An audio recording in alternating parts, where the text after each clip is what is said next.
Good morning. So I've learned a little trick with creating more realistic shadows, and I would like to show you how it is achieved.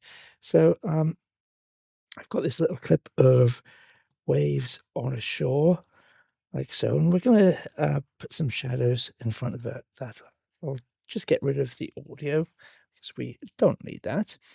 Uh, I learned this by putting text onto it, which you can do yourself. In fact, we'll drop a text box on top of this, and yes, we'll change this to shadow, increase the size, uh, change the font to a more bold font. There we go, and Control and A to select both of them, and new Fusion clip. Open in Fusion.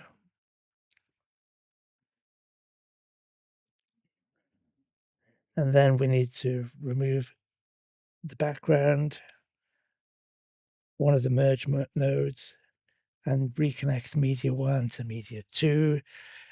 Now, see, that is quite a faff. We're going to do this a little differently. So I'm going to go back to this page, undo that, remove the text.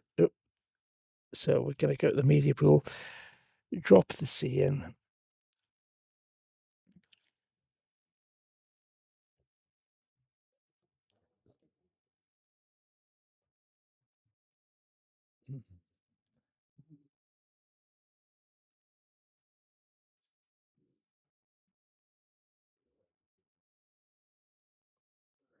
There we go, that's better. Right, so we're going to go to the Fusion page. I always like to move things down so that I've got plenty of space. And we're going to drop in a little PNG that I've got. If I press 1, it'll come up in the viewer of some hands holding feet. It's a logo for a charity I do some volunteering for called Daddies with Angels. And we're just going to connect this up to the merge node there, and we'll increase the size a bit and change the angle somewhat. Want to move this over somewhat. That will do. Now make sure that media 2 is connected. Control and space, and we're looking for a shadow. There we go. Shadow, add. Now it doesn't look like anything has been done here, but if you change the light distance from 1, it moves the shadow around. So we can alter this to have the shadow down or up, like so. As the light's coming from behind, we'll put it down, turn the softness up, and where is that? The alpha down, so it's a bit more transparent.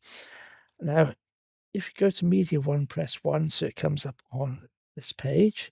We can go back to the shadow.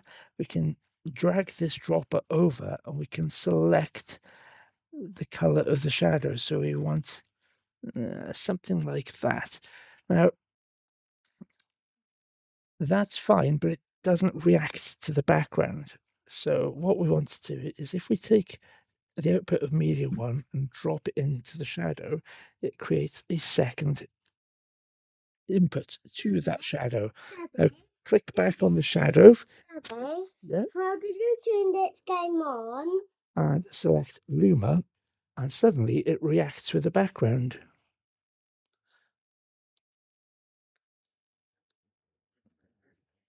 Now, if we press play, you can see that the shadow is reacting to the water, which is exactly what we want. It looks like a real shadow.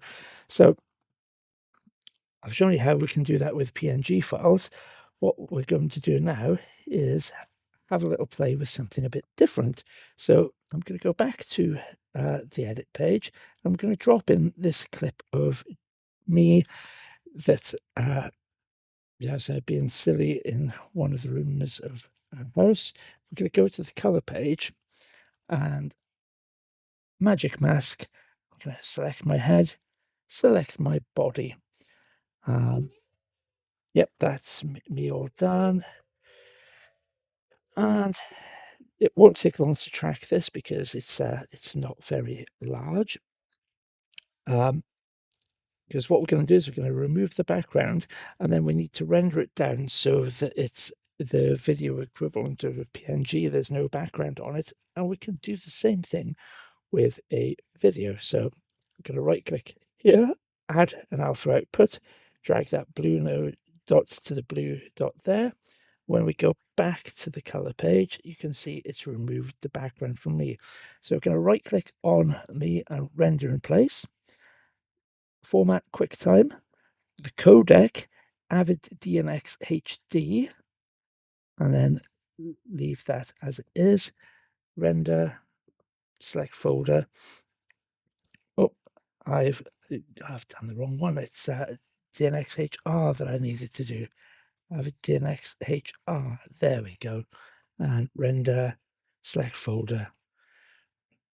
There we go. Right, now I can backspace and remove that from the timeline. And if I go to the Fusion page, we have a rendered version of me there. So we can select this, drag it to the merge node, and there I am. So we're going to reset all this to 0.5, the angle to 0, and we're going to turn the size down to put me.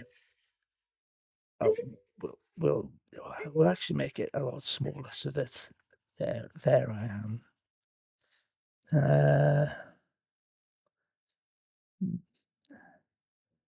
Right, so there we go. There I am. So click on media in 2, shadow, add the shadow, change the light distance to whatever you want, and position.